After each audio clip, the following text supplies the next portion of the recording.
अस्सलाम वालेकुम दोस्तों, आज की ताज़ा अपडेट के साथ मैं हूं अब्दुल गफ्फार। आपसे रिक्वेस्ट करूंगा अगर आप हमारे चैनल पे नए हो तो सबसे पहले हमारे चैनल को सब्सक्राइब कर दें और बेल आइकन को भी दबा दें जिससे ताज़ा अपडेट आपको बर वक्त मिल सके। अगर वीडियो पसंद आए तो वीडियो को लाइक भी कर दिया करें जिससे हमारा मोटिवेशन बढ़ता है। अब चलते हैं आज की ताज़ा तरीन अपडेट की तरफ।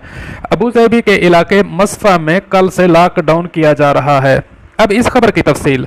अबू ज़ैबी के अहम सनती इलाके मस्फा में कल 9 मई से लॉकडाउन किया जा रहा है, जिसके दौरान मस्फा के मकीनों को दूसरे इलाकों में जाने पर पाबंदी होगी। इसी तरह दीगर इलाकों के अफराद भी मस्फा में दाखिल नहीं हो सकेंगे। अबू ज़ैबी मीडिया ऑफिस के मुताबिक ये पाबंदी मस्फा में कल से शुरू होने वाले सैनिटाइजेशन प्रोग्राम की वजह से आयद की जा रही है। इस प्रोग्राम के तहत इलाके में मुकीम तमाम कारकुनान के लिए मुफ्त टेस्ट किए जाएंगे। आज सुबह दुबई मीडिया ऑफिस के ट्विटर अकाउंट पर इस हवाले से तफसीलात दी गई हैं, जिसके मुताबिक मस्फा के मखसूस ब्लॉक्स को बंद करके वहां सैनिटाइजेशन की जाएगी और कारकुनान के टेस्ट भी किए जाएंगे। ताहम इस दौरान कारोबारी सरगर्मियां जारी रहेंगी।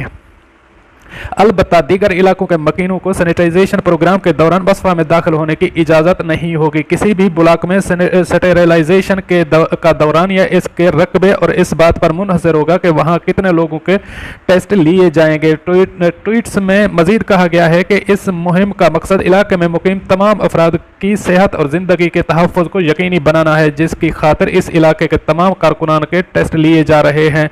तमाम कारकुनान को टेस्टिंग सेंटर्स लाने के लिए मुफ्त ट्रांसपोर्ट की सहूलत फराहम की जाएगी।